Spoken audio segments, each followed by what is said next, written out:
Lototosaina ny sabotsy lasa teo niseho tantaran-kira antsehatra izay nataony tanora FLM Mandakoro sy nodapartany firena Toliara. Sy atsairay natao mba anefana ny adidy maro ao am-piangonana.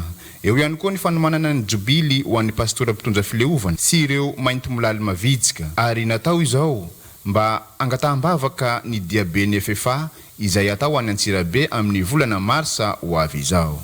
Totosa Androany sabotsy faraka amin'ny roapolo ny volana Febroary eny amin'ny roapolo sy roa arivo niseho tantara kira antsehatra na ny comédie musicale izay nototosainay tanora avy ao amin'ny FLM Andakoro Toliara sy ny departany firenena Toliara na SPFT. Ny tandrona amin'izany nefany dia hanefana ireo adidy maro ao amin'ny fiangonana. Ao ihany koa ny adidy izay hoentimanana miatsika ny jubiliny ray aman-dreny pastora mpitondra filovana Pascal, ny jubiliny Ramatoa Rasoanandrasana Nirina izay mainty molaly sanainy mavitsika ato anatin'izao sampana KTLM feno fazana Andakoro zao izay ho tantaraina amin'ny faharoa amby roapolo ny volana Novambra 2026 ho avy izao. Programanay manaraka moa zany izay angatahana vavaka amintsika rehetra tsy ankanavaka prafinona praitandrazana dia ny dia izay kasainay ho an'ny Antsirabe ny faraika amby roapolo faharoa amby roapolo ny volana Marsa sy ny ao amin'ny Fianarantsoa ny amin'ny valo amby roapolo sy ny sivy amby roapolo ny volana Marsa enina amby roapolo sy roa arivo. Tsy adinonay ny misaotra ny Andriamanitra noho ny amin'ny fatatarany fotoana isaorana ihany koa ireo ray aman-dreny rehetra izay nanoana arambavaka sy ara-pitaovana amin'ny vola makarena ny vahoaka ny Toliara manontolo ny kristianina rehetra ato anatin'ny filovana tapitanana ny Toliara indrindra fa isika rehetra ao amin'ny FLM Andakoro Toliara. Andriamanitra ne no homba antsika mianakavy ary mirary soa antsika rehetra mba ho tanteraka ny amin'ny tandrony sy ny fandirina rehetra isika. Makasisaka to.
Fanadiovana ny plage ny Toliara ny komina ambony vohitry Toliara Androany izay mitariny ben'ny tanàna Rabehaja Jean. Asa fanadiovana ny morondriaka ny Toliara zao satria efa ela be ihany ty toerana ty tsy nahafahan'ny vahoaka ny vezivezy fa no fanapahan-kevitsy ny ray sy ny fididian'ny tanàna dia nanokatra ny lala ty ary izao ny etany rahantsika mahita zao ny fako mivangongo amin'ity toerana ty. Tsy olava resaka aho fa ny azoko ambara dia ny asa no ataona eto Androany. Zava-dehibe ho andro mpakasary sy mpivarotra eny amoron-drika ny fisiny zao etsika fanadiovana ny plage ny Toliara izao ka nahatonga azy ireo nitondra ny anjara asa tandrify azy. Tombotsoa lehibe ho ahinay mpakasary zay nahatonga nay nitaraina aminao any monsieur président Mikaely dia tonay saora bevata indrindra satria tsy ho nisy zao aloha laha tsy taminao voalohany nahatonga izao fivohany kokely zao. Zahay tena fa magnampy sanandro nay raha toy ny hily miezaka zahay magnadio kiany ivelany agny fa noho ny fivohay raha toy henany keo tena salama ty olo mahitaky ty fivohany satria mitsangatsanga mpivarotsy mba mandehandeha zay nandray anjara nandritrika ty hetsika fanadiovana ny plaziny Toliara izao ihany koa ireo fikambanana maro isan-karazany tonga ny fanolo-tanana hanadio an'ity plazy izay sisa plazy ananany vahoaka ny Toliara accès libre enganeka mba hanao an'izao ihany isika rehefa misy asa atao misy ny tolo-tanana dia hifanampy hatramin'ny farany dia manentana antsika lahy fa fananaim-bona antsika toy ka tokony hosarotinitsika amin'izay fananaim-bonana mahantsika hitamanan'izay fanamariana ny andro raisan-pirenena ho an'ny fiseradia ny androany marina izany amin'ny fanadiovana ny corvette izay anisany hoe sisa mba toerana azo tsidiana amin'ny voatam-pitanàna ny Toliara mahakasika an'izay lafy ny fizahantany izay ho amafisina fiambenana amin'ireo mpanao maloto akalamanjana sy ireo mpanao sintomahery hisy ny fiarovana ny fitandroa filaminana izay nisy sintomafy teo taloha nisy sintosintoraha andesin'olo amin'ny plazy ato hisy ihany koa zany ny fiarovana ny tsy mifanaovana maloto eto tsy tokony hisy sasy zany kakapipiaka lamanjana amin'ny Toliara ville eto zao fa misy WC toilette publique amin'ny jardin de la mer ato amin'ny bazary filongoa manentana antsika vahoaka ny Toliara zany mba hitanjina amin'ny fahadiovana ty satria toy mba plasika ny Toliara etoa ka tokony mba hitanjematsika amin'ny fahadiovana zany efa manomboka hita misy mpitsangatsangana tonga miandro eny amin'ny ranomasiny plage eto Toliara renivohitra mahatrika be ka mahafinaritra ho an'ny namatsika mety hoe andalo eto sompiray tangazana atsika le ranomasina dia mba atsaina foana zany le izy amin'ny fahadiovana satria rehetra rehetra efa samy mba viezaka daholo dia mba miankina amin'ny tsirairay konkoa mba ampiasana dia manomboka miamrongatra ny valala amin'izao fotoana izao raha ny hita ato amin'ny faritra tsy mandrefana raha ny eto amin'ny kominany Andranovory distrikany Toliara faharoa izay andalovana lalam-pirenena fahafito dia saika feno mpivarotra valala masaka avokoa zahay sanandro mikety 30 maro zahay 30 kapoaka misy firy zao nareo fa mampanao valala reto Andranovory zahay misy 30 mahery isanareo dia mangalaky nareo manao mitsango saky marain'izay rery sa olo ambanivohitra any zany manday ny toa le vily mamarosotsiny vily valin-jato dia vily dimanjato sy arivo fa manao akory misy famonao valala henan'ireo tsy atahora amin'ny resaky varotsy tatao mambanivohitra any tena anala moa misy azy fa tsy etoa azy eto io moa zany trisamboronay satria misy mpamono fa za ambanivohitra any io ro vidinay satria zahay sakafo ny zananay misakafo zay zany mahatonga anay mividina ambanivohitra regny ambanivohitra zao matany dezaky misy azy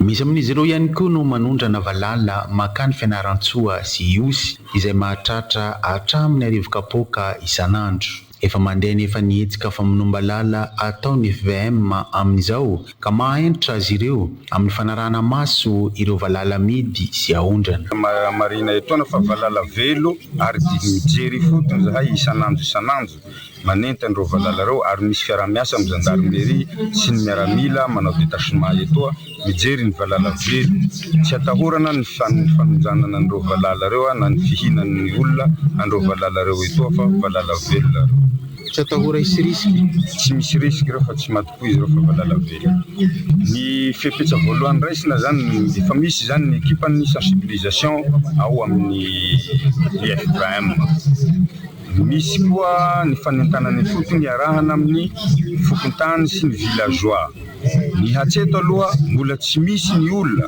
voamarina na nisy ny tarena fa nihinana valala matopo izy fa le izy ve tsy systématique hoe rehefa manao opération nareo mamono valala dia tokony fa tsy hantsy azy zay valala amin'ny tanàna efa systématique zay fa zay no rafitra misy fa kosa dia raha mahita fa izy misy manondrany fa nijerenay fotsiny zany hoe valala velo izy ahondrany mankany no sady valala velo ao anatin'ny amarodanazy any an-dasanazy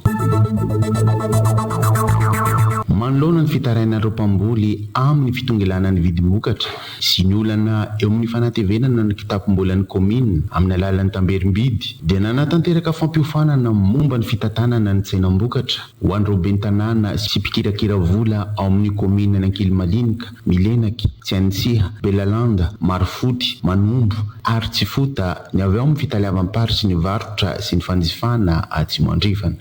Ny zavatra natao moa zany dia misy fanakalozana, misy fampiofanana ny an'ireo ben'ny tanàna zany amin'ny resaka fitantanana tsenam-bokatra. Na tsenam-bokatra ireo sy atsika resaka dia ny olana roa bevata no mivoaka baka anatiny ao. Voalohany vidim-bokatra izay mampitaraina ny tantsaha, dia ny faharoa dia ny tamberim-bidy izay tokony ho azon'ireo vondrom-bokatra izay ara-pahefana manoloana an'ireo produits collectés ireo izay tsy azo zareo araka ny tokony ho izy. Ny fitantanana ny tsenam-bokatra no vahaolana amin'izany zavatra zany. Ary eto izay dia miteny fa misy mpanjakana manan-kery laharana 2017-006 mamehy ny asa fanangonam-bokatra eto Madagasikara sy ireo arrêté interministériel na régionaux maromaro mamehy ny resaka fanangonam-bokatra amina vokatra fanangona ato amin'ny faritra Atsimo Andrefana. Ny fampiarana an'io zany no imasoanay ato amin'ny fitaliavam-paritra ka izay no antony mission nay nandroany zao. Ny tanjona dia tsotra, mba hisian'ny vidim-bokatra tsy maharesy ny tantsaha eny amin'ny point de collecte ary ahafahan'ny komina misitraka ny tamberim-bidy izay tokony ho azo manoloana an'ireo vokatra trandrana any anatin'ny circonscription izy ireo. Naneho ny fahavononany amin'ny fampiarana ny fiofanana azo ireo ben'ny tanàna avy amin'ireo komina 7 ao anatin'ny distriktan'ny Toliara faharoa ireo. Misaotra fitondram-panjakana tena hita hoe manao ny ezaka amin'ny fanovana manavao hatrany hatrany hoe inona no ahafahana hampandroso ny Madagasikara. Afa-po tanteraka izay ato amin'ny komina satria manampy be anay eo amin'ny resaka fidiram-bolan'ny komina sady mampianatra anay ihany koa ny tokony ataonay sy ny zavatra tsy fantatsinay rehetra. Ay zany androany aby nandrenesanay ka io resaka balance io dia misy an'izany hoe balance vita contrôle. Tsy fantatray vonandroany aby nampahafantariny chambre de commerce anay fa isan-taona io balance io dia tokony handalo contrôle.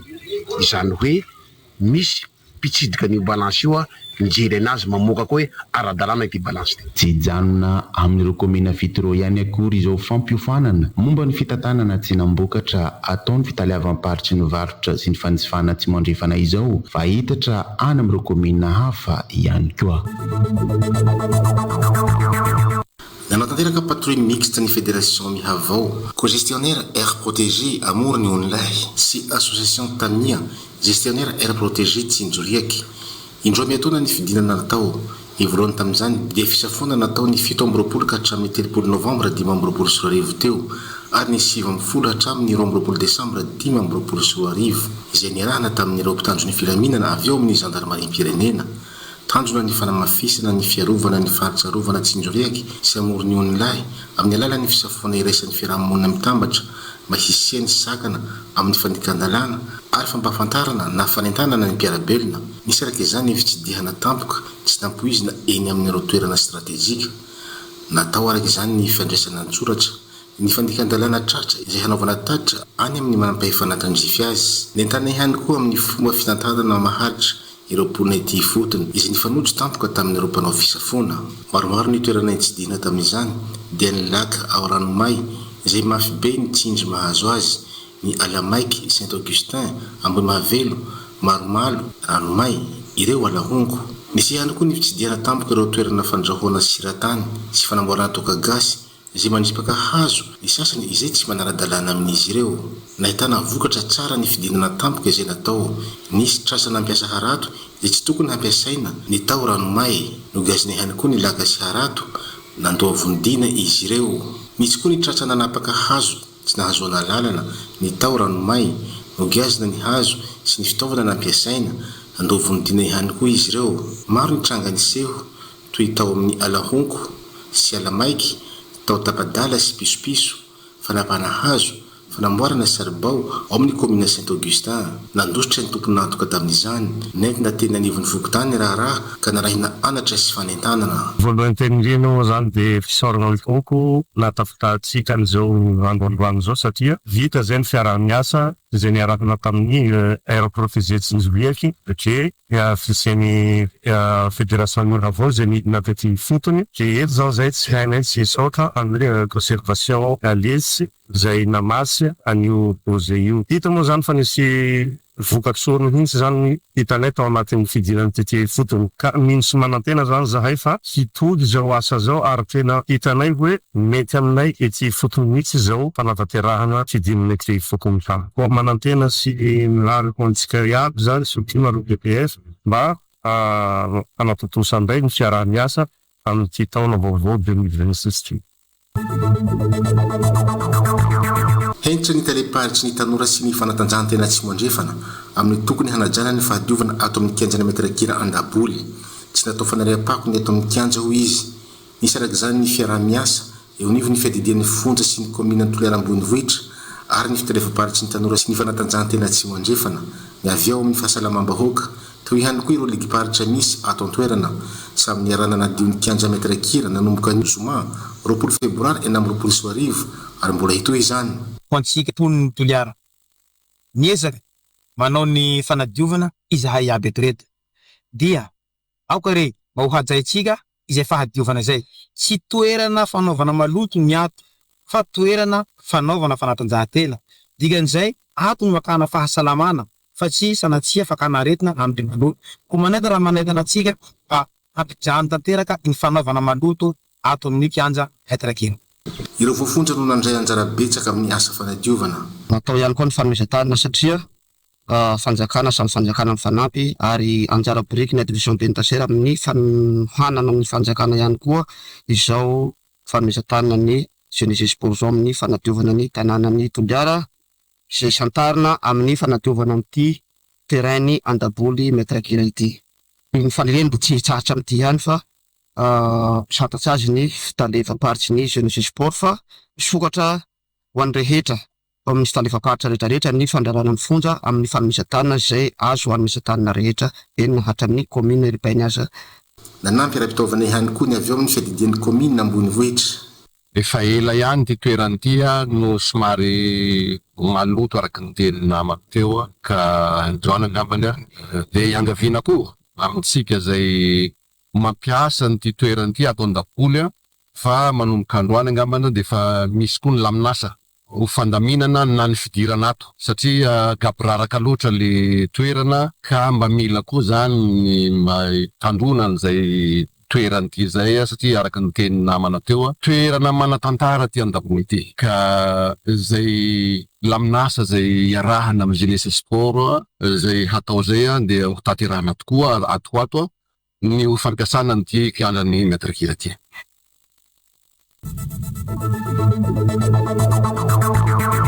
Nandray anjara tamin'ny fanamariana ny andron'ny sekoly avokoa ny tato amin'ny Cisco Merinarivo ny herinandro teo na ny miankina amin'ny fanjakana na ny sekoly miatena. Ny raha nirehetra ny fanokafana izany teto amin'ny renivohitra ny faritra Itasy ny andro voalohany 17 février. Avy eo samy nanatanteraka ny fandaram-potoana isaky ny sekoly ny avy. Nitovina avokoa anefa ny hetsika ara-kolotsaina sy fanatanjahantena ary indrindra ny fambolekazo sy fanatsarana ny toeram-pianarana. Ny andro sekoly moa zany dia manana ny loha hevitra hoe mpianatra mahavita salama tokony andraikitra antoko no avy ka manoloana an'izay loha hevitra izay dia manentana izahay ato amin'ny fitalavam-baritry ny Tasy sy ny faritra toeram-pampianarana any Merinarivo ho an'ireo ankizy mba azoto amin'izany fianarana izany satria ny fianarana tokoa no fanalahidin'ny fahombiazana ary mitondra makany amin'ny lalana tsaratsara.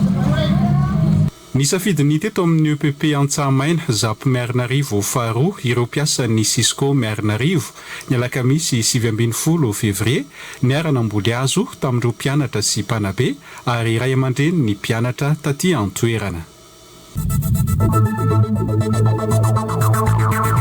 Mihena ny tany fahafehezan'ny ankizy sy ny tanora ny teny malagasy noho ny firongatry ny teknôlôjia vaovao raha ny fanazavana. Manarina izany ireo mpisehatra sy mpandalina ny literatiora mba amin'ny teny malagasy aty Miarinarivo faritra Itasy. Antony nanovana hetsika ho fanamariana ny andro natokana ho an'ny teny reny ny 1 Février. Nanapa-kevitra izahay ny hanao hetsika ho an'ireo sekoly lehibe eto amin'ny distrika Miarinarivo zany eto tampon-tanànan'ny Miarinarivo ny lycée Miarinarivo no santarana an'izany androany. Ny hetsika dia miompana indrindra ao anatin'izay hoe tia ny tenireny manandratra ny tanindrazana. Dia ny hetsika natao teto amin'ny lycée Miarinarivo zany androany dia nitarafana ireo solofidimby miala eo amin'izay sehatry ny literatiora izay. Nisy ihany koa ny famelabelaran-kevitra izay natao mahakasika ny poésie malagasy ny tenireny ary farany dia nisy ny antsatonokalo izay niarahan'ny mpikambana avatsa sampana Miarinarivo sy ireo taniketsa izay natao amin'ny efitrano malalaky ny lycée Miarinarivo. Nanantontosa hetsika ara-kolotsaina momba ny tenireny sy ny poézie tetsy amin'ny lycée Miarinarivo ny avatsa UPM Miarinarivo sy ny fitalevaparitry ny serasera sy ny kolotsaina Itasy ny alakamisy 7 Février teo ary mbola hanohy izany amin'ireo sekoly hafa aty an-toerana.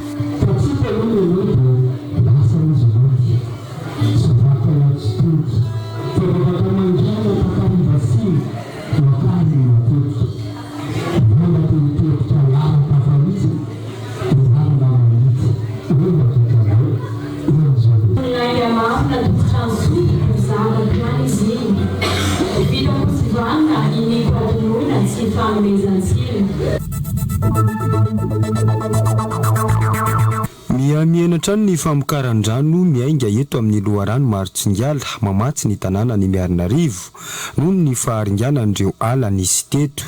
Taratry ny olana sy ny zavamisy iainana manerana ny Madagasikara io raha ny fanazavana. Antony mahazava-dehibe ny fanarenana ny ala toy izao. Eto amin'ity toerana ity eto Marotsingiala tsika amin'izao fotoana izao. Eto Marotsingiala no toerana famatsina rano ny tanàna Miarinarivo izay ataon'ny Jirama. Nisy sandrika folo teto fa amin'izao fotoana izao dia enina sisa. Raha niresaka tamin'ny talen'ny Jirama eto toerana dia 12 metatra toratelo isan'ora no vokatra eto. Nefa tsy ampy amin'ny filan'ny vahoaka Miarinarivo izany fa mbola ny atsasany. Ka raha toa ka tsy mamboly azo isika iarovana an'izao tontolo izao ny sandrika, iarovana ny tontolo iainana dia mbola iainana indray zany ny rano. Ka eto dia manentana fa tokony hiaro ny tontolo iainantsika ary ny fiarovana ny tontolo iainana voalohany dia ny famboleka-kazo ny tsy fanaovana doro-tanety. Dia amin'izay fotoana izay tsika mifammetanana ny amin'ny fampiakarana ny mety ny vokatry ny rano ny vokatry ny herinaratra eto Madagasikara ary eto Miarinarivo. Zava-dehibe ho an'ny mponiny Miarinarivo ny fanatsarana ny filana fototra tahaka izao hoy ny lehibe ny fileovana. Ny azo lazaina dia hoe fankasitrahana no atolotra ny mpiara-miasa eo anivon'ny Jirama izay taritina Andriamatoa Tale Général ny Jirama tonga teto niaraka nanao famboleka-kazo araky ny lohahevitra hoe izay mamboly azo manome aina. Fantatritsika fa ity toerana ity dia toerana ipoiran'ny rano izay sotrotsika eo amin'ny renivohitry ny tanàna ny Miarinarivo ary toerana tokony hanaovana fikolokoloana sy fikarakarana maritra. Izao famboleka-kazo izao dia namany tafiditra ao anatin'ny fikolokoloana sy fampanjariana ny rano izay aina iveloman'ny olona ty anatin'ny distrika izay misy antsika ty anatin'ny faritra Itasy dia isorana be lehibe eo anivony jirama misolo-tena ny tompona andraiky mpanjakana rehetrarehetra eto anivon'ny faritra ny tena koa izay ty anatin'ny distrika ny amin'ny fanamafisana an'izay afisorana atolotra ny orinasa jirama ary maniry ny mbola hitoizan'izao ny amin'ny fotoana manaraka sy ny fikolokoloana miaraka ihany koa raha antsika manana zao zanakazo izay ny volintsika teto anavazao. Zanakazo 10 fototra no novolen'ny orinasa jirama notariny ny tale generaly sy ireo solotena manerana ny nosy teto amin'ny vohitra Marotsingala Miarinarivo faharoa distrika ny Miarinarivo ny zoma 20 février teo tonga ny fanometanana tamin'izy ireo koa ny manam-pahefana sy sampandrara taty an-toerana. Akoatra ny fiangonana dia nanangana sekoly teto Miarinarivo ihany koa ireo missionnaire protestante tonga teto Madagasikara tamin'ny taona 1970. Fototra ny aingany ny tantara ny lycée FJKM Matansoa naorina teto amin'ny foibetoeran'ireo missionnaire teto Miarinarivo tamin'ny taona 1970. Izany hoe feno 520 taona katroka amin'izao taona 420 zao. Isy ny fananganana tsangambato ho fanamariana izany, hoy ny proviseur ny lycée FJKM Matansoa Miarinarivo.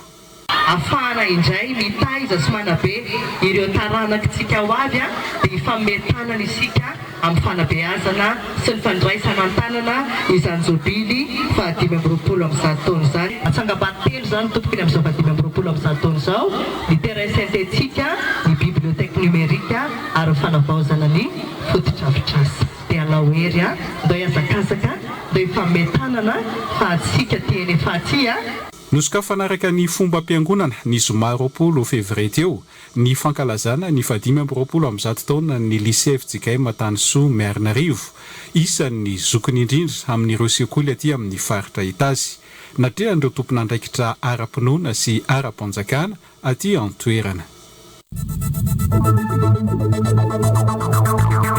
Asia Pierina mahavelona rehefa mamelona fianakaviana maro ny fiompiana trondro.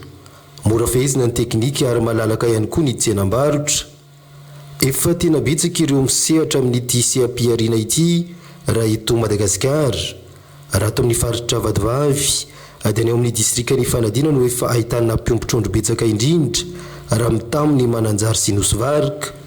Tafiditra ao anatin'ny politika ny ministeran-jono sy ny toe-karena mangara teo moa ny famporisiana ny olona amin'ny fiompiana trondro, koa nisy ny fampiofanana nomeny ireo linany amin'izany teto Mananjary ny herinandro lasa teo. Vita alohan'ny anjiany voalohany tany tampo-tanàna ny Mananjary teto dia isy ny anjiany magnaraka amin'ny distrika hafa Nosvarika sy Fanadina. Natao izao fagnomezana fiofanana sy fagnomezana fahalalana zao satria tafiditra tanteraka agnatin'ny politika ny ministera ny zony sy ny toe-karena manga ny famporisiana ny olona iompy-trondro na hitandena laoky satria manana tombony lehibe kokoa ny amin'ny fahazahoana vokatra ankoatra ny efa voazanahary no sady endrika raika ahafahana magnamafia ny toe-karena manga. Nomena n'ireo mpiofanana dritra izany ireo dingana ara-teknika tokony arahana ary nofaranana tamin'ny fitsidiana toeram-piompiana trondro iray. Marina fa tsy vaovao amin'ny olona ny fiompiana trondro fa mivohitra kokoa ilay fidirana amin'ny tena votoatiny sy ilay dingana tsaratsara kokoa, izany hoe dingana ara-teknika tiany olona voizina mafy. Manahaka izany ohatra hoe nanontany zareo ao an'ity hors-sol ity betsaka koa zany fanontaniana azo tamin'ireny zavatra ireny dia nitanjona zany hagnomeny zareo amin'ny faran'izay takatry ny aigna sy ny takatry ny tegna amin'ny fampiroboroboana ny fiompiana trondro.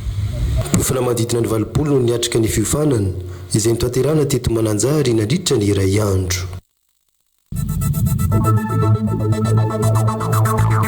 Mitaky ezaka avy amin'ny mpianatra tsirairay ny fahombiazana. Ilaina ny manao tombana ny lasa ary fotoana mety anaovana izany ny andron'ny sekoly. Koa tamin'ity andron'ny sekoly tao ampianarana 2024 2024 ity dia noraisina ho teny filamatra ny hoe mpianatra mahay salama mandray andraikitra ho antoky ny hoaviny.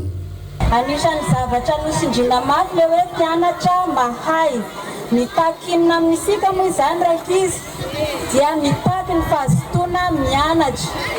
Misy fotoana ny filohan'ny fanavaozana ny Repoblikan'i Madagasikara nitokana sekoly vaovao tany amin'ny faritra Vakinankaratra iny dia anisan'ny nosindriny rehefa nitodika tany amin'ny mpianatra izy hoe mianara tsara rankizy, mianara tsara rankizy.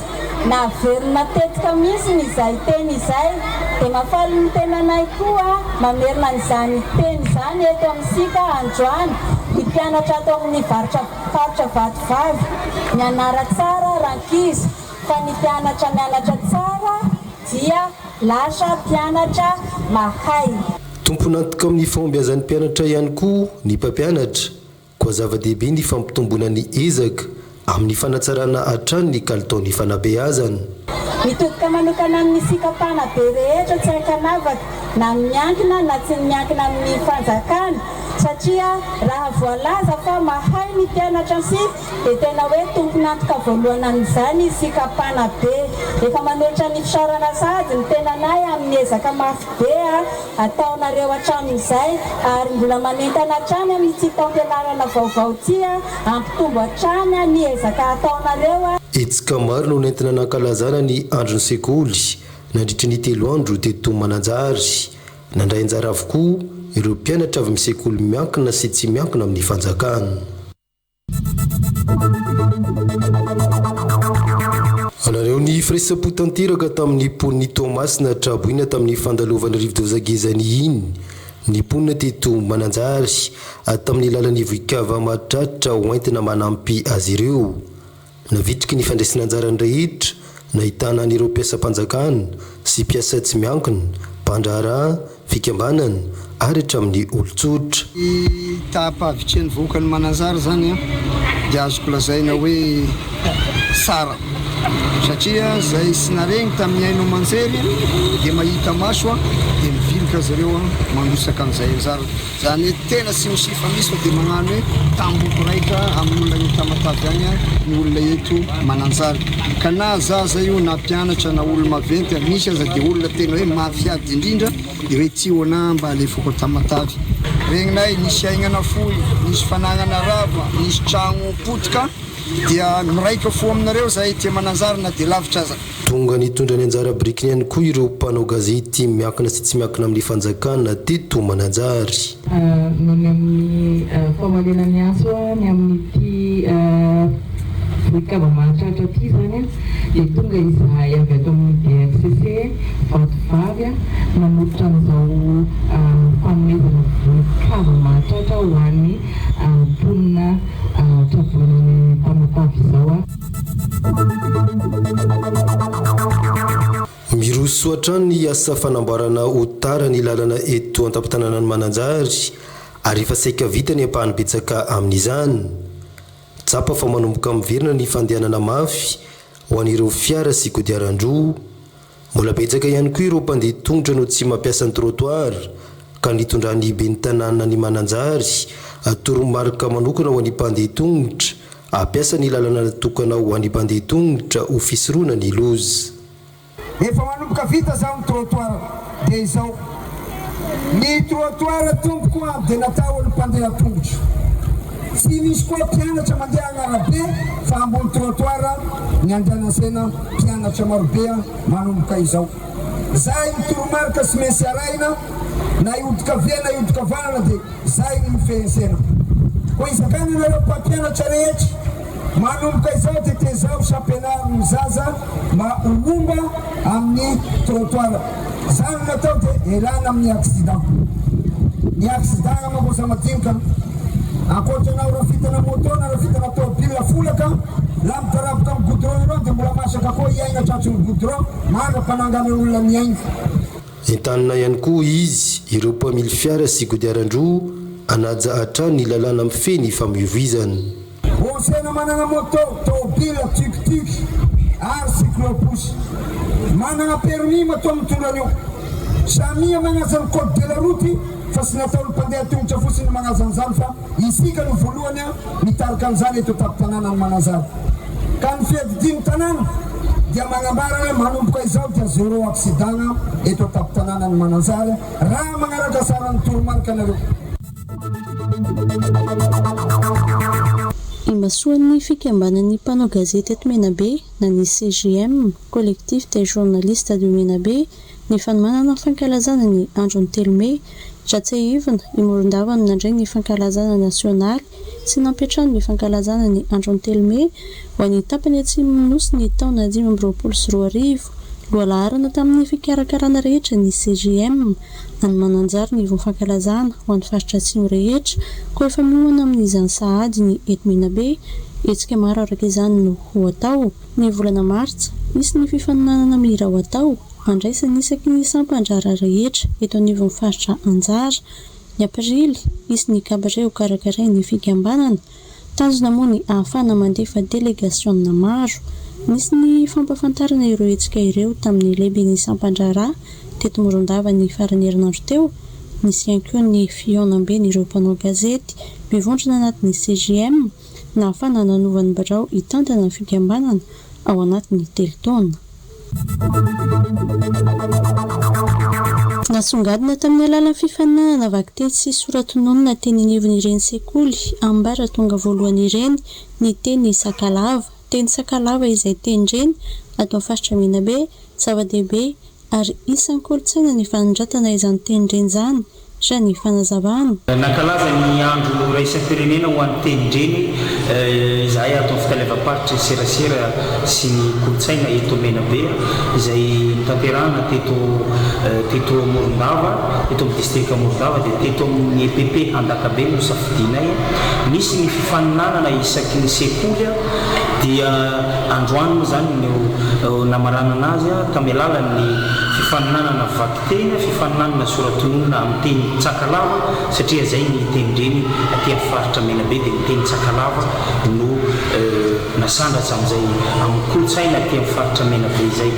Nankalaza ny tenyreny izy mateo moa ny teto amin'ny fitalevam-paritra ny serasera sy kolontsaina Menabe. Ao anatin'ny fanomanana tanteraka ny lalao fifaninanana amin'ny taranja basket challenge RN7 ny avy eo anivon'ny ligue basket vakanankaratra amin'izao fotoana. Ity atsika ity izay ho tanterahana amin'ny 17 ny volana febroary ka hatramin'ny voalohan'ny volana marsa ho avy izao izay ahitana sokajy maro toy ny U14, U16, U18 sy vétéran ary Open. Kluba maro avy amin'ny faritra Analamanga sy vakanankaratra no handray anjara amin'ity lalao challenge RN7 andiany voalohany ity izay ho tanterahana eto Antsirabe. Vaovao tokoa moa zany zao ny ligy mpitatana eto faritra vakanankaratra. Anisan'ny voalohany ho karakarainanay zany ity challenge RN7 ity ary raha mahalala fa ny manao zavatra tsy mora fa dia ezahana ho tonga lafatra ilay izy satria fanatsarana ny zavatra efa teo aloha zany no atsaraina ary tohizana. Première édition dia zay tratranto aloha zay afaka no afaka manantanteraka sy mandray anjara amin'io tournoi challenge RN7 io. Hatreto aloha zany dia Analamanga sy vakinankaratra ihany aloha ny amin'ity première édition ty fa ezahana amin'ny deuxième zany ho tonga hatrany atsimo Antoliara izy io. Club mpandray anjara zany dia eo amin'ny anakiany izay raha tsy diso zany hoe club ray zany ohatra Analamanga dia manana kategoria maromaro izy eo anatiny ao. Tanjona amin'izao hetsika izao ny ampiroboroboana hatrany taranja baskety eto Madagasikara fa indrindra ihany koa ny fampisarana traikefa eo amin'ireo mpilalao maro anatin'ny club. Mitetina efa 690 tapitrisa ariary ny vola rehetra voangona tamin'ny hetsika fitiditsy mba hetra teto amin'ny faritra vakanankaratra. Ity hetsika ity izay entina nampiana ireo traboana rehetra ny Tomasina izay nandalovan'ny rivodoza farany teo. Nandritra ny herinandro nanaovana ny hetsika tao anatin'ireo distrika 7 izay mandrafitra ny faritra vakanankaratra.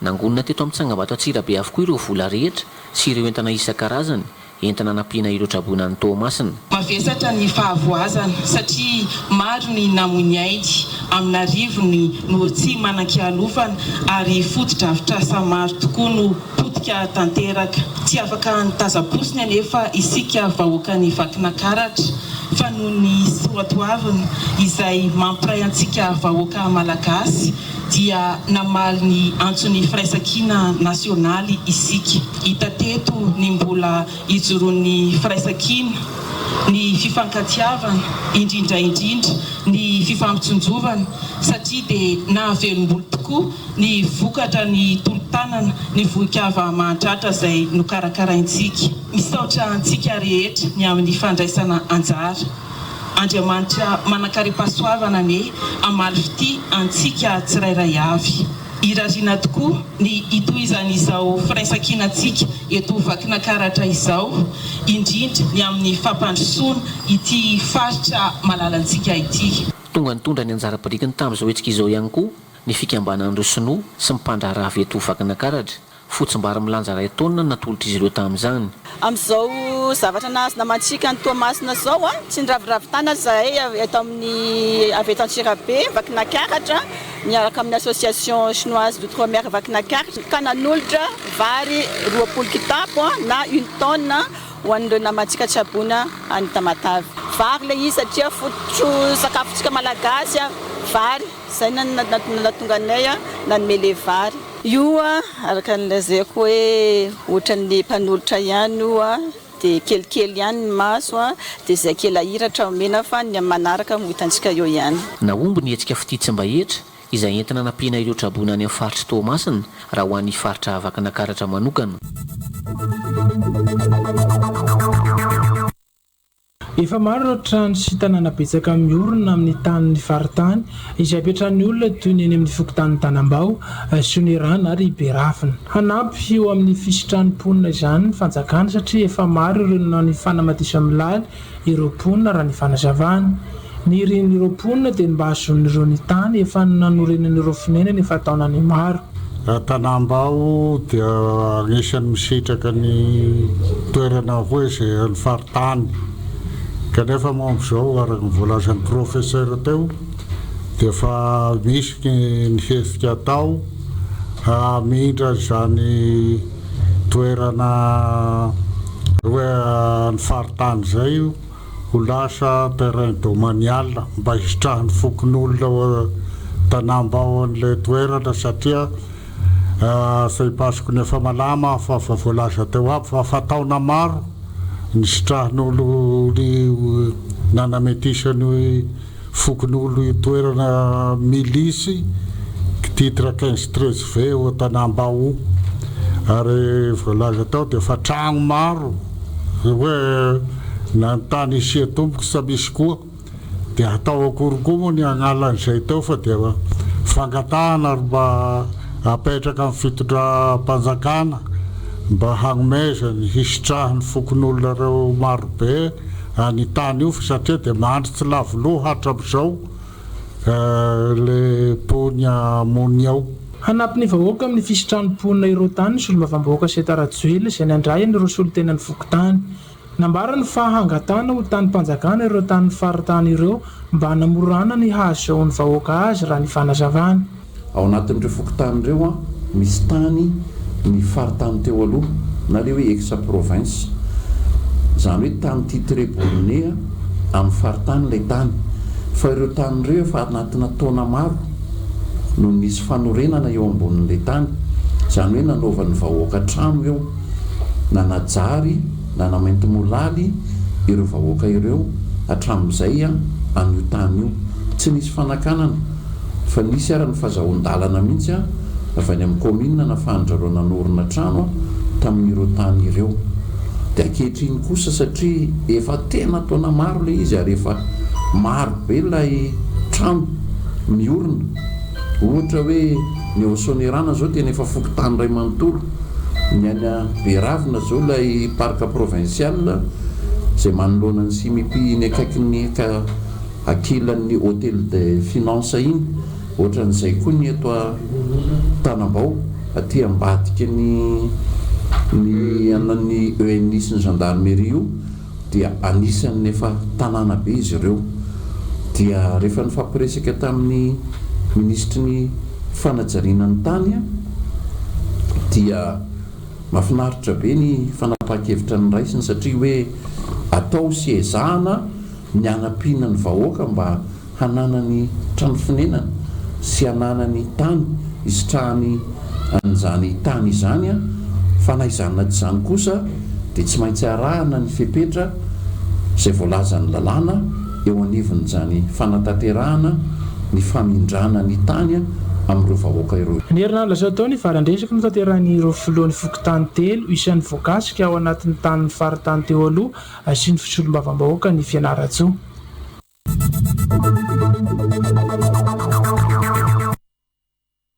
Mitoetrany ny fametrana ny fandriampahalemana amin'ny distrikan'i Sandrana ny ova ny filoham-pirenena hoy ny solom-bavam-bahoaka. Manome tokantrano izy amin'ireo vahoaka fa tsy hisy any amin'ny distrikan'i Sandra intsony ny mikopana raha ny fanazavana. Tsy hiverina ho Sandra intsony ny asan-dahaly raha mbola ny solom-bavam-bahoaka no vidinareo vahoaka trano no mitondra hoy izy. Misy fandraisany fialany filohan-Rajoelina ny filaminantsika ato satria ny ato ny filoham-pirenena ny miova fa ny solom-bavam-bahoaka dia mbola olo fidinareo député Raoto. Zay filazako ny hoe aza mataso agnareo na itebiteby agnareo hoe igobagna tany ty rehefa sy eo ny filohan-Rajoelina teo ary filohan-Rajoelina civil no mitariky an'ity firenena ty lamina asika vao may miaramila 10 lahy be zao manana galoma farana zay ambony izay no mahatonga ana miteny hoe tsy hisy eto amin'ny Sandratsony ny tany gobagna. Mbola apiany koa manana député tanora agnareo, manana député Raoto eto moa dia tena ilaza aminareo hagnamafy agnatin'ny eritreritranareo fa hoe raha mbola iaho ihany ny solom-bavam-bahoaka eto samy verigna eto Isanja koa ny asan-dahaly. Isan'ny olana mbola ho jerena akaiky eo amin'ny distrikan'i Sandra ny atany sy ny tsy fananana vola entina mitsapy rehefa misy trangana tsy fandriampahalemana tapoka. Zay olana ngeza roa zay zany tena olana miandry ato agnatin'ny distrika ato. Ka ny antom-pisianay dia hamaha olana. Hamaha ny olana anareo vahoaka ny antom-pisiana nametrahanareo anay hitatana ny distrika tsika ty. Ka zay olana zay nefa tsy voavahanay samrery. Fa isika rehetra niaraka hitady vaholana mba hagnamora famahana an'izay olana zay. Hitava tamin'ireo vahoaka amin'ny distrikan'i Sandra ny solom-bavam-bahoaka Raoto Lambizafy nametrapetraka sy nanafatrafatra ny vahoaka fa tsy misy distrika handroso raha tsy mandry fahalemana ny tany.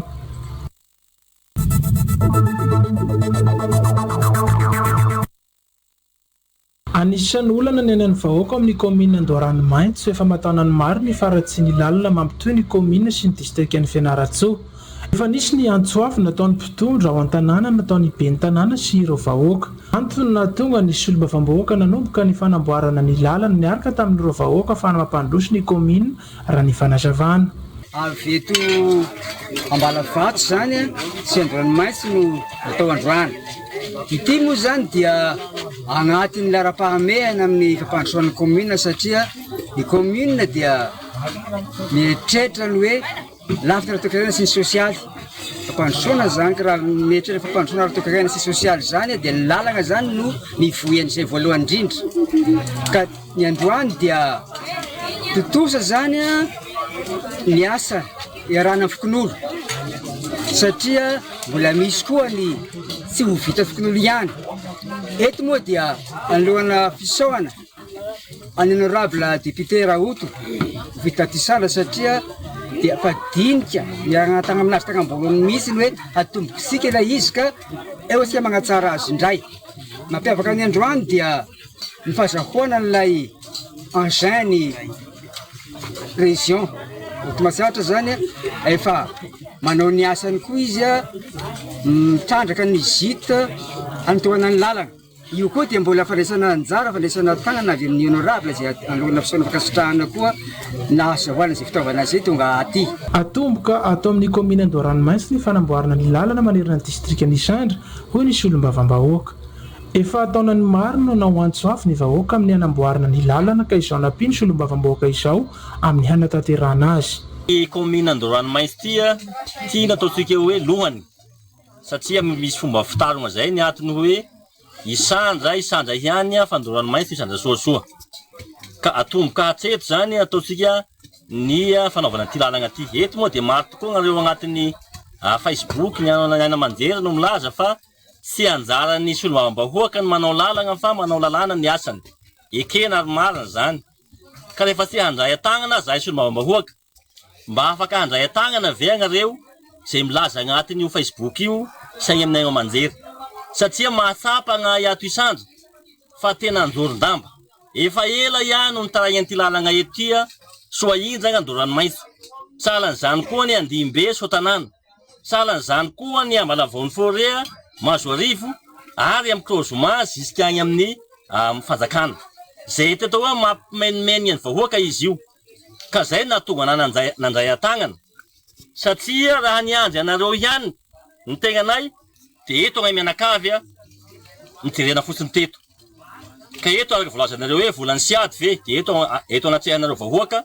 tsisy volany siady na ny ariary ny anaovana an'izao voalohany aloha de herim-pony vahoaka aloha ny fanometanana samy mitondra angady io moa tsy mety amoahana vola koa de isaoranandreo zanakapelezana zay namana akaiky nanome sy ny raviravitagnana fa nanome io koa moa zany ny apela-tagnana zay ataotsika hoe azo agnampihana vahoaka tombonao ny vahoaka sy ny distrika hafa ny fahavitany ity lalina amin'ny commune Andoranomaitso ity satria mamokatra vokatra maro ny commune zay mamansy ny faritra hafa.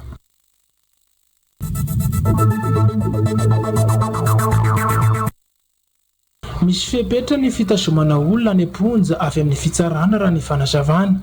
Olona voasazy sy vao marina fa nanao helika no maro voatazona any Amponja amin'izao fa tsy marina ny filazana fa marina mbola tsy voatsara no voatazona any hoy ny ministry ny fitsarana Faniriso Ernaivo. Sy fepetra misy délai ny fitazoman'olona any Amponja amin'ny fitsarana ary misy délai de 6 mois à 10 mois fa tsy tena hoe mihoatra an'izay araka izay teneniko izay matetika le recours en cassation no mahataraka an'zareo any fa tsy ny fitsarana ny cassation dia efa voie de recours efa voatsara zany le olona fa tsy hoe mbola hoe en état de détention préventive na MD fotsiny.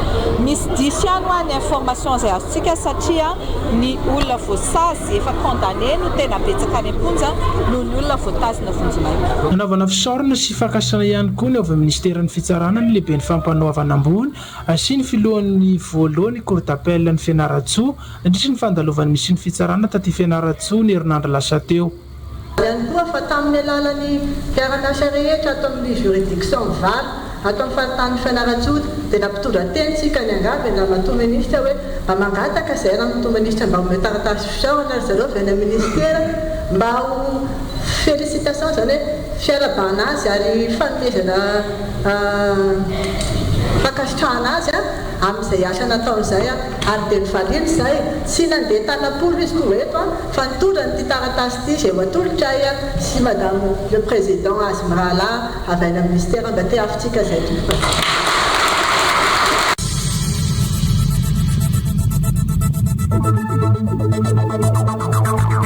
Anisan'ny nandray anjara tamin'ny fanampinareo avanatrabonina tany amin'ny faritra Tsinanana tany Tomasina ny vahoaka taty amin'ny faritra Moromania ny somary 20 sy ny sapotsiraiky amin'ny 20 febroary 2024 lasa teo no nanatanterahana izany ho an'ny renivohitr'ny faritra Moromania teto Tapovinany ho an'ireo distrika hafa atao anatin'ny faritra kosa toa Ambatofinandrana Manandrina ary Fandrina dia samy nanatanteraka izany ny andro ny 20 sy 20 febroary lasa teo. Ireo nandray fitenenana nandritra ny fanokafana dia samy nanindry ny mahazava-dehibe ny vokiava mahatratra ny fihavanana malagasy indrindra ny fifanampiana amin'ny malagasy piraira amin'izao takaitra navela ny rivotoza izao. Dia hoan'ny faritra moa zany zay atao hoe misy ny commune araiky am-piampolona ny zavatra azo metaka dia hoe mameta manana ny commune firairana koa ka tsisy mpahazan-davitra hanao vokiava tsy mba maharary fa dia samy mba iombokotsika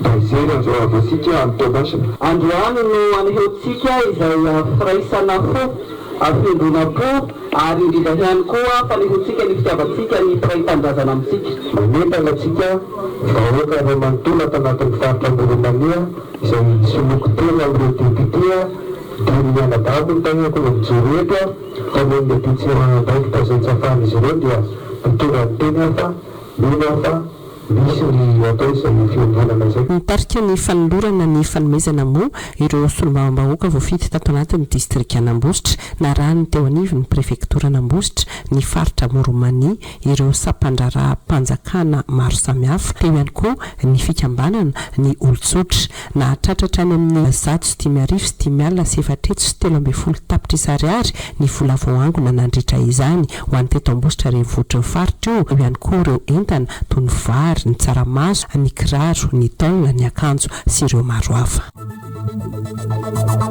Faritra isan'ny miaina tao anatin'ny haintany nandritra ny taona maro ny fanesy ka nampitotongana ny vokabary ny distrika n'Andilamena lasibatry ny fiovavan'ny toetr'andro no fahasimbany tontolo iainana ity toerana ity.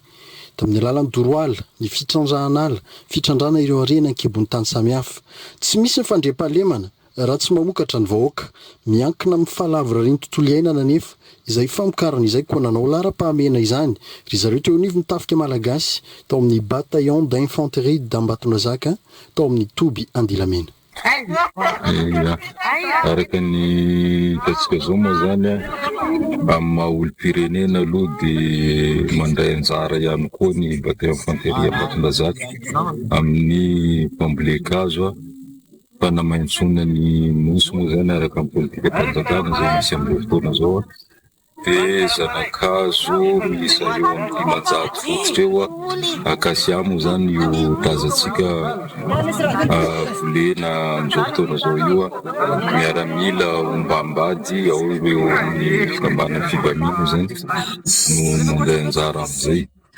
Tsy vitany hoe fambolena feno fambolena ihany ilay izy fa hoezana ihany koa ny hanara-maso zany hoe afaka roa herinandro 3 herinandro eo tsy maintsy miverina amin'ity toerana ity ihany koa mijery hoe aiza ny naniry inona ny tsy nety tamin'ilay fambolena izay natao teo na dia teo ara fampianarana izay noentin'izareo ao amin'ny cantonnement dia ho jerena izay tsy mety aminazy ho verina sosona indray mandeha. Misedra olana amin'ny tsy fampinirany fisotro madio ny commune Morancron amin'ny distrika Namparafaravola indrindra rehefa vanim-potoana maintany. Miena ny rano, voatahiry sy ny rano avy amin'ireo loharano noho ny atsanga sy ny fotaka manoditra azy. Tandondoza ihany koa ireo tanimbary any hekitara maro. Ilaina ho ny ben'ny tanàna ny fiarovana ity loharano voajanahary ity ho tombontsoa iombonan'ny mponina ary ihany koa ho fiarovana ireo sandrika amin'ny alalan'ny fiaraha-mientany rehetra sy ny fiarovana ny afo amin'ireo hazo manodidina. Fa rehefa tonga kosa ny vanim-potoana haintany indrindra moa ny doro-tanety izay nisy teto amin'ity toerana ity dia lasa ny hena izay tahirin-drano entina mamatsy ny rano fisotro madio eto amin'ny commune Morancron. Eo ny atao hoe famatsiana rano ho an'ny commune Morancron fa eo ihany koa ny resaka fiarovana ny tontolo iainana izay atao efa mafy dia mafy ny zavatra misy eto amin'ity firenentsika ity na maneran'izao tontolo izao tokoa ny resaka fiovavan'ny toetr'andro sy ny haintany dia miezaka mba hikajy izay tontolo iainana izay fa tsy hoe amin'ny lafiny famatsian-drano akory fotsiny akory. Manentana ny mpiarabelona rehetra ny eto anivon'ny commune Morancron ny amin'ny resaka fandoroana tanety satria efa hita miharihary efa fa iainantsika mafy zany atao haintany sy fiovavan'ny toetr'andro zany ka dia manentana antsika tsy ho an'ny commune Morancron ihany fa ho an'ny vahoaka malagasy mihitsy manentana mba samiaro ny tontolo iainana amin'ny fambolekazo sy ny fiarovana ny resaka doro-tanety. Taorian'ny fitakian'ireo tantsaha ty loatra manoloana ny fitotonga ny vidim-bary ny roso tamin'ny fampidinihana taty fotony ny ministera mivarotra sy ny fanjifana tarindra matoministra izay niainy mivantana ny olan'ireo tantsaha sy ny mpanangom-bokatra. Nambara taorian'ny fionana fa ho raisin'ny fanjakana ny fividianana ny vary amin'ny alalan'ny orinasa mpanjakana. 700 ariary ho an'ireo tantsaha madinika ary 400 ariary ny kilao ho an'ireo mpanangom-bokatra. Apetraka eo amin'ny renivohitr'ny distrika ny toerana andraisana ny vary ary indroy isan-kerinandro no isy ny fividianana ny vary raha ny fanazavana hatrany. araka ny hitantsika moa fa somary misy fikorotana ny vokatry ny tantsaha indrindrindra eo amin'ny lafin'ny vidiny izany ary hita ihany koa fa miditra fa tsy antoka izy ireo ka noho izany dia tsy mitaza-potsiny izahay eto amin'ny fitondram-panjakana izay eo ambanin'ny fitaritany Andriamatoa filohan'ny fanavaozana ny Repoblika ny Madagasikara ka no totosana androany izao izay atrika izay nafahana ny eno ny tantsaha ny mpanangom-bokatra sy ireo izay mpisehatra eo anivon'izany sy ampiariana ny vary izany. Nisy moa izany ny vahaolana foezaka tonga dia niraisina ary ho tanterahana androany ihany dia ny fahafahan'ny SPM izay orinasa mpanjakana eo ambanin'ny fiahin'ny ministera ny varotra mividy mivantana ireo vokatra ireo eny anivon'ny tantsaha sy ny anivon'ny mpanangom-bokatra. Vahaolana foezaka ihany izay fa efa eo ampijerena ihany koa ny vahaolana amin'ny antonony sy lavitrezaka izahay izay rahana amin'ny departemanta ministerialy hafa toy ny ministeran'ny fambolena sy ny fiompiana sy ny eo amin'ny fitantanam-bola. Hojeren'ny fiadin'ny faritra loatra mangoro ny anampiana ireo tantsaha any komina Didy mba ahafahan'izy ireo mamoaka ny vokatra. Fa ny komina Didy manokana moa dia fa nisy convention, fa nisy fanarahana efa misy miavana. Satria fantatsika fa ny faritra dia manana an'ireo fitaovana mavesatra ireo ny an'izany dia efa vita sy ny fanarahana. Fa ny fotoana nanomboana fotsiny no ny emitra kely noho le rivotrosa izay nandalo teo dia efa tapaka fa manomboka amin'ny talata zao dia efa any toerana ny an'izany anao any désenclavement. Mino zany zahay fa amin'ny farany herinandro iny na orinan-kelin'izay dia efa tanteraka le olana izay setrainy ny komina Didy amin'izao fotoana izao. Tsy afa-po tamin'ny vahaolana izay naroso ny ministera mivarotra sy ny fanjifana ireo tantsaha na dia efa nisy aza ny fampidiniana sy ny vahaolana naroso ny fanjakana manoloana olana ny fitotonga ny vidim-bary ity. Angatahana izy ireo ny ampiakarana ny vidiny iray kilao mba tsy hidirana ny tantsaha fa tiantoka. Eo ihany koa ny hanampiana ny toerana andraisan'ny fanjakan'ny vary isaky ny komuna. Tompoko manoloana ny fidinan'ny ramatoa minisitry ny varotra sy ny fanjifana taty amparafaravola ny amana ny olona mitantsahany amin'ny resaka fitotonga amin'ny vidim-bary dia isaorana be dia be aloha zareo. Fanazana zany malahelo reto tantsaha reto satria azo lazaina hoe tsy dia mbola tena mazava tsara le vahaolana avy amin'ny fitondram-panjakana. Ka noho izany dia manao reto fangatana manaraka reto izay. Raha ny tena tiana tantsaha no mety amin'ny tantsaha rehefa natao kajy dia tokony ho raisin'ny fanjakana ho 140 ny kilao ny vary akotry 1 kilao. Midina any amin'ny komina mihitsy izy ireo no tokony vidy an'ilay vary fa tsy oferana isaky ny district. Raisina daholo izay karazam-bary rehetrarehetra misy ato anatin'ny faritra aloatra mangoro fa tsy oferana ho karazam-bary vitsivitsy ihany. Atsara ny fivarotana ny vary stôky fa aleo mamelona tantsaha malagasy toy izay mamelona tantsaha vahiny. Soavan'ny fitondram-panjakana mahefa fa ny antony mampitonga ny masoko-arena vary lafo dia noho ny fahalafosan'ny intrant agricole vidina zezika, ny masomboly, ny hodibiby isan-karazany.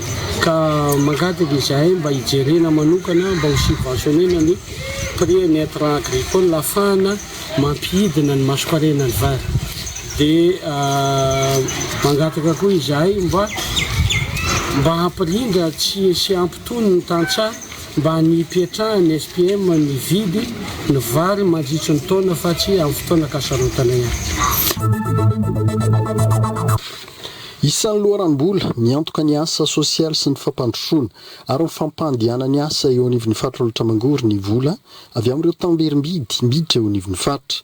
Ny enany tamin'ny fidiran'izany tamberim-bidy izany hoy ny lehiben'ny faritra aloatra mangoro mba ahafahana manavao ny fitantanana ao anatin'ny mangarahara sy ahafahany vahoaka misitraka amin'ny tamberina andraikitra sy ny fampandrosoana. Nisy ny dinika savaranando ny arana tamin'ireo herivelona rehetra atao anatin'ny faritra ahafahana makafaka sy mijery vahaolana mba ampiakarana ny tamberim-bidy eo anivon'ny faritra loatra mangoro. Ny lesoko aloha dia hita satria raha ny antotanisany jerena dia mihena ny ristourna njary ristourna mihitsy natỳ amin'ny faritra. Ny tahan'le fidiran'le ristourna mihitsy no mihena zany ny vola miditra. Inona mety mahatonga an'izay izay le niantsoana n'le sampandra-panjakana rehetra izay voakasika androany hoe mifanome fotoantsika andinika hoe voalohany indrindra inona ny antony mampiena n'le fidiran-dristorina dia mifaritra ary indrindraindrindra inona ny vahaolana azotsika hoentina apetraka mba andeha izoran'izany ara-dalàna.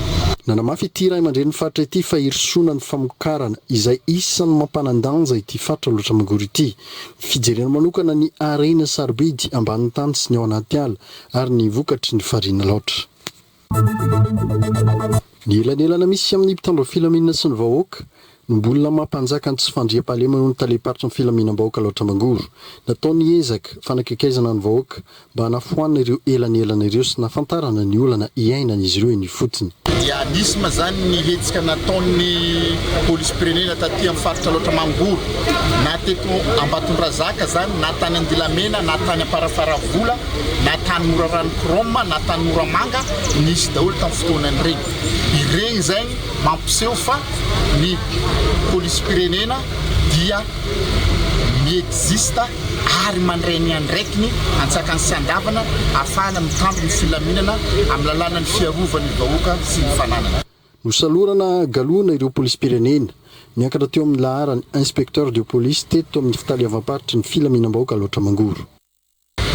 Toromarika nomeny ministèren'ny filaminam-bahoaka amin'ny direction rehetrarehetra zay nahazo an'izay zavatra zay.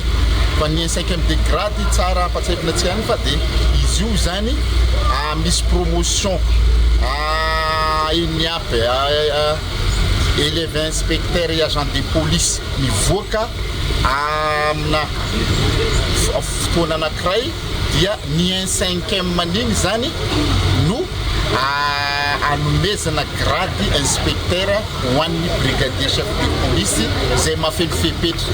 Dia ny fepetra ma zany ianao zany tsara fitondratena satria ny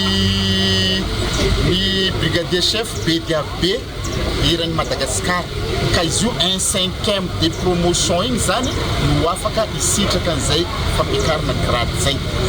Dia ny zavatra andrasana amin'reto niakatra grady eto ma zany dia ny fanaovana asa tsara hatrany ary ampitaina amin'ny personnel zay mbola tsy nahazo an'izany fa ny misy foana isan-taona ary isorana be dia be ny fitondram-panjakana amin'ny alalan'ny ministèren'ny filaminam-bahoaka nanatanteraka izay zavatra zay.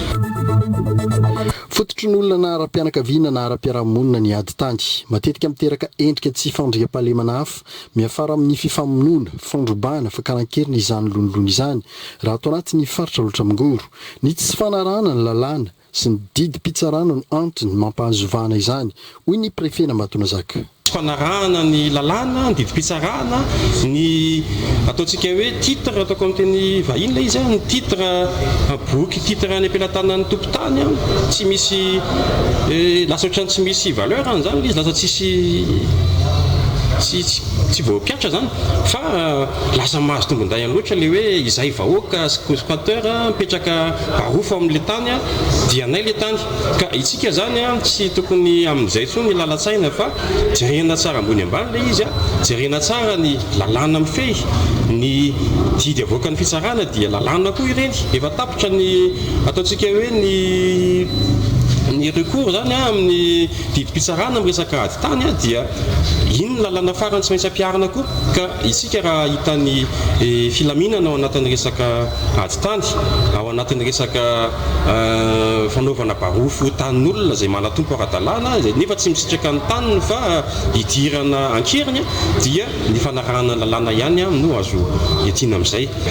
Raha misy zoty isika tatriny misy anjara ty eritreretintsika hoe ho zoatsika dia ataova le dossier atao le procédure dia apetraka amin'isa tokony le izy amin'izao efa miady amin'ny kolokolotsika efa amin'ny fahitsina tanteraka tsika ka mino fa tokony samy andray amin'izay lalatsaina amin'ny lalàna famarinana sy ny ankitsipo izay tsika rehetrarehetra fa tsy hanao barofo fa nanan'olona.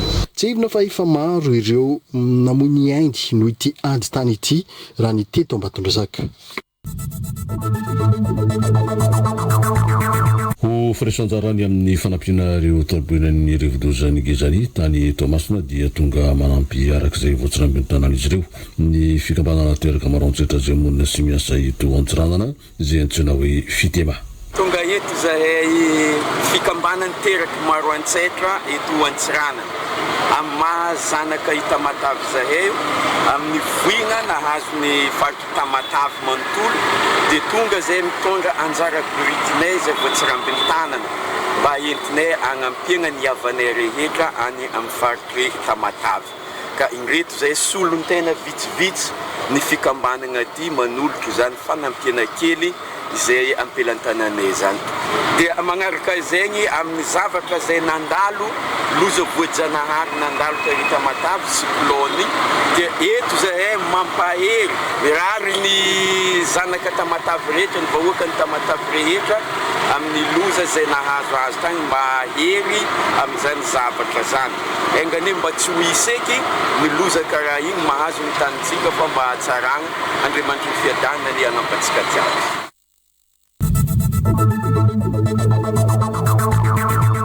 Tsara fiantsona ito amin'ny Siranatsambony Antsiranana ny sambo mpitondra mpizahatany avy any Bahamasy Amerika Latina iny. Misy 720 ireo mpizahatany tao anatiny izay tonga manao fizahatany aty Antsiranana voalohany sy Antsiranana faharoa izay mahasaraka azy ireo amin'ny toeram-pitsangatsanganana maro samihafa na iny amin'ny morontsiraka izany na any Anala ihany koa. Mbola hitohy ny fahatongavan'izy ireo ito Antsiranana. Tena marina tokony ampandroso be ny fizahantany io resaka croisière io fa ny mbola tsy ampy amintsika zany resaka infrastructure na ny port na ny lalana na ny fiara-piasaina reny zao tsika mahita hoe sprinter zay mpanao taxi bus zao mampiasainay mitondra mpizahatany zay tsy izy mahazatra ny zareo any zany le confort ao anatiny dia le zavatra ohatr'izany maromaro mbola tsara hatsaray dia ao anatin'izay koa moa zany ny fanatsarana fahaiza-manao ny mpisehatra rehetra ao anatin'izay guide sy ny any amin'ny restauration. Avy eto Antsiranana dia mbola hoatsy nosy be ireto mpizahatany avy any Bahamasy ireto hatreto manao fitsidihana ara-mpizahatany aty amin'ny ranomasy be Indiana ny sambo ara-mpizahatany 7C Voyageur rehefa avy tany Maurice sy avy taty Sainte-Marie ity sambo ity zao tonga eto Antsiranana izao. Ny fianona ny feon'ny vahoaka ifotony manoloana ny hamaritana ny faritra-dranomasina iny amin'ny commune Ramena izay atao faritra Arovana izay no voatoaty ny fitsidihana ara-pomba fanajana izay nataon'ny solombavambahoaka ny Madagasikara Dr Raymond nandritra ny fidinana ifotony izay nataony tany amin'ny commune Ramena district ny Antsiranana faharoa eny. Taleto Ramena ny vatategnako manoloana ny raha miseho amin'ny fivoahany ny arrêté interministériel amin'ny fagnanaovana ny air protégé ny bay ny Antsiranana ka miteraka olana amin'ny fiarahamonigny ary miteraka fikorontanany fiveloman'olo eto Ramena. Hitatsika fa ny olo Ramena mivelogna amin'ny ranomasina ary fianakaviagna maro zay vilominy izay fagnaratovagna zegny. Eto Ramena hitatsika amin'izao fotoagna zao ty tsy maro ny asa mety atao ary ny loko efa tsisy. Ka raha ohatra ka misy fanapahan-kevitry amin'ny fagnanaovagna ny air protégé rary ny hozahay amin'ny lafiny araiky. Fa nefa ny création ny air protégé eto zegny dia miteraka famonoagna vahoaka zay mivelogno eto Ramena. Marivony 5000 ny isan'ny mponina hitatsika miaigny eto Ramena amin'izao fotoagna ary 80% zegny dia an-dranomasina fivelomany. Ka ny processus zay natao tamin'ny fananganana ny air protégé io tato dia efa 2 taogno loso nagnanaovagna izy. Ary ny fokon'olo ny pêcheur tato dia efa tsy nagneky ny fisiany fiarovagna io elo-dranomasina agnatiny ity bedy Antsiranana ty. Efa nanohitra izy io ny ny pêcheur. Ny antony raha ohatra ka tsisy ny mesure d'accompagnement amin'ny fivelomany vahoaka ato ho maty ny vahoaka eto. tsisy usine nitsangana ato agnatiny faritany Antsiragnana. Ny fivilomagna tokana zay anagnany vahoaka Andramena dia iranomasina io ka zegny navian'olo mitsangana tsy magneky ny fitsanganana ONG ka ametra ny fidirana an-dranomasina. Nefa ny olo ny association zay misy ato magneky ny fitantagnana ireo tompiny ny tatagna izy fa tsy olo avy ivelagna ny tatagna ny resaka mandalo ato. Nambarany vahoaka tato fa isan-taogno 5 fanjava varatraza efa mifody azy ny fagnaratovagna ndraiky famitanagna. Any ka hoizy ny olo efa réglementé ara-voajanahary raha ohatra ka ny resaka famitanagna ndraiky fagnaratovagna zay ataon'olo ato. Ka io zany nangatagna. Ny angatagna tsy ampiatra io arrêté interministériel io fa tsy mety amin'ny fiveloman'olo eto Ramena ny fampiaragna io arrêté iteraka disadisa ara-piarahamonigny. Hitatsika fa ny tourisme mbola tsy développé ato, mbola tsy miroborobo, mbola tsisy l'hôtel maventy ato, resaka gargote madiniky fiveloman'olo ato, resaka fandianagna amin'ny demerody fiveloman'olo ato, fa ny ankamaroan'olo i ranomasina ity ny fiveloman-tegnan'olo. Ka io zegny tsy ankeny vahoaka Andramena, ny pêcheur Andramena ny fanagnanaovagna ny aire protégé ato amitsika. Nakasitraka ny solombavambahoaka ny Madagasikara ny amin'izao fidinana ifotony izao ny ben'ny tanàna teto amin'ny commune Ramena. Magnamafy le ndesiny député satria député moa zegny solombavambahoaka mitondra ny teny any amin'ny fanjakana Foibe. Fa kosa magnamary fa Ramena maro izy tia maben'ny tanàna dia tegna tsy azo ekena zany ny fametrahana izy io teminay satria miatefa amin'ny vahoaka maro anisa le izy. Velo tegna ny vahoaka ao agnatin'ny ranomasina. Tsisy afa-ankoatra an'igny le ty aminay. Tsisy industrie, tsisy tany mamokatra na tany mbary na tany ino fa afa-tsy fanjonoana io fotom-pivelomana eto. Dia zegny zao no mahatonga zay manonga ny hevitry ny maro ary miomboko amin'ny monsieur le député satria raha naregny taraigny ny vahoaka izy navy izy na mety Ramena andeha hitandregny ny taraigny ary jery ifotony iny maro ny zava-misy efa hitan'ny député izy io. Dia zegny no angatany amin'ny tompony andraikitry ny fanjakana mahefa mba hiaino ny feon'ny vahoaka zay indesiny député.